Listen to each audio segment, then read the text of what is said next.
My husband threw his drink in my face at a party and told everyone, "That's what she gets for looking at other men." We were at his coworker's birthday party when it happened. I was standing by the snack table talking to a woman I'd just met when my husband's friend walked over to grab a chip. I looked up at him the way you look at anyone who enters your space. It lasted maybe 2 seconds. I didn't smile or say anything flirtatious. I just acknowledged another human being existed near me. My husband was across the room, but he saw it happen. He walked over with his glass of red wine and didn't say a word. He just threw the entire drink in my face. The wine went in my eyes and up my nose and soaked through my white blouse. I stood there in shock while he looked at everyone watching and said that's what she gets for looking at other men. Nobody moved. Nobody said anything. His friend, who I'd apparently been staring at, looked at the ground like he wanted to disappear. The woman I'd been talking to handed me a napkin and then walked away like she didn't want to get involved. My husband grabbed my arm and said we were leaving. I followed him to the car because I didn't know what else to do. My face was still dripping wine and my eyes were burning. On the drive home, he told me I'd embarrassed him by flirting with his friend in front of everyone. I said I wasn't flirting and that I'd only looked at him for a second. He said that was enough and that I should know better by now. That phrase stuck with me. I should know better by now.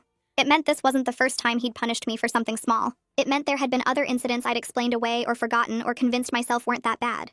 The first year of our marriage, he'd gotten angry when I laughed too long at another man's joke at a dinner party. He didn't throw anything that time. He just gave me the silent treatment for 3 days until I apologized for making him feel disrespected. The second year, he'd accused me of dressing too nicely for work and asked who I was trying to impress. I started wearing baggier clothes to avoid the argument. The third year, he'd checked my phone while I was sleeping and demanded to know why a male coworker had texted me about a project deadline.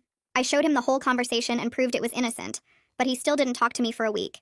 Every time something happened, I told myself it was a misunderstanding.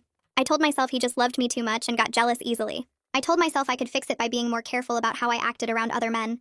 But throwing wine in my face at a party in front of dozens of people wasn't a misunderstanding. It was abuse. And I finally had to admit that everything before it had been abuse too. When we got home, I went straight to the bathroom to wash the wine off my face. He followed me and leaned against the doorframe watching me. He said he was sorry, but that I'd pushed him to it. He said if I'd just been more aware of how my actions looked to other people, he wouldn't have had to teach me a lesson. He said he loved me, and that's why he cared so much about what I did. I looked at him in the mirror and saw him clearly for the first time in 4 years. He wasn't sorry. He was justifying. He wasn't loving me. He was controlling me. And the lesson he wanted to teach me wasn't about respect. It was about fear. I told him I understood. I told him I'd try to do better. He smiled and hugged me from behind and said he knew I would. I let him believe everything was fine. I needed him to believe everything was fine. The next morning was Monday, and he left for work at 8 like always. I called in sick to my job and started packing.